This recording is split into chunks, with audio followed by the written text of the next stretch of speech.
geht darum, allen Teilnehmern gleiche Arbeitsbedingungen zu verschaffen. Die Engländer nennen das a level playing field, ein ebenes Spielfeld. Das heißt, es soll gewährleistet sein, dass von allen 65 Standorten gleiche Bedingungen herrschen, soweit wie eben möglich. Das zu überprüfen ist meine Aufgabe. Es gibt dazu ein paar Hilfsmittel.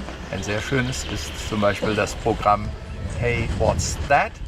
Ursprünglich erfunden, um zu sehen, welche Gipfel rundum zu sehen sind. Für uns sind natürlich Gipfel nicht so erfreulich. Wir wollen eben keine Gipfel haben.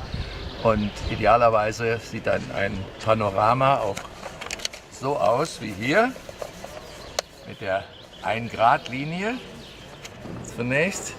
Und unter dem Panorama sieht man ein Profil einer beliebig wählbaren Richtung. In dem Falle habe ich mir die Richtung USA ausgewählt. Sieht nicht schlecht aus, aber in der sogenannten Fresnel-Zone gibt es eine Erhebung, die unter Umständen etwas stören könnten. Solche Störungen zu untersuchen, macht sich das Programm HFTA, High Frequency Terrain Assessment, zur Aufgabe. Zunächst einmal muss ich die Daten haben und das, was ich eben unten gesehen habe, ist jetzt in einem etwas anderen Maßstab hier wieder zu sehen. Hier sehe ich diese Störungsspitze und ich kann jetzt eigentlich in beliebigen Richtungen feststellen, wie sich das Terrain auf das Antennendiagramm auswirkt. Also fangen wir mal ruhig an, wo das Problem lag. Dies hier ist die Richtung USA und man sieht, dass es hier in dieser dunkelblauen Linie, die Strahlungscharakteristik meiner Antenne darstellen an der Stelle, dass es hier so bei 7 Grad einen kleinen Einbruch gibt. Allerdings nicht so groß. Wenn ich mir die Linie insgesamt ansehe, läuft sie doch ziemlich parallel zu einer idealisierten Linie. Das ist die hellblaue hier, die anzeigt, wie das aussähe, wenn der 3-Element-Beam auf einer absoluten Ebene steht. Ähnliches habe ich dann noch gemacht für die anderen Himmelsrichtungen, Südwesten, Südosten und Nordosten. Und alles das kommt dann zusammen in eine Mappe des betreffenden Standorts.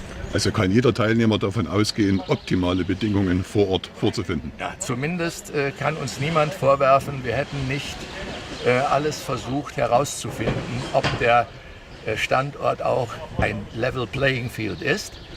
Wir haben noch einen kleinen Geheimtipp. Ich bin heute mit Michael übereingekommen, dass wir, das hat noch niemand versucht, mit Hilfe von Whisper, das ist ein Programm, was K1JT als Weiterentwicklung sozusagen erfunden hat, aktiv herauszufinden, ob der Standort tatsächlich die Standorte gleichwertig sind. Dazu werden wir dann kleine Whisper Lightboxen platzieren und werden die Daten vergleichen. Ja, das ist noch ein bisschen Zukunftsmusik, aber das ist zumindest unser Plan.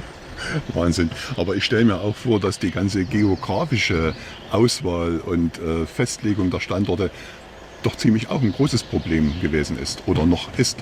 Ich hatte mir das auch so vorgestellt, aber ich bin zusammen mit DK4WA, mit Andy, im vergangenen Jahr schon einmal einige Standorte abgefahren und habe dadurch einen guten Eindruck von der Gegend hier bekommen. Und da ich aus dem Mittelgebirge komme, habe ich überall Traum-QTHs vorgefunden. Und dann war mir doch sehr viel wohler.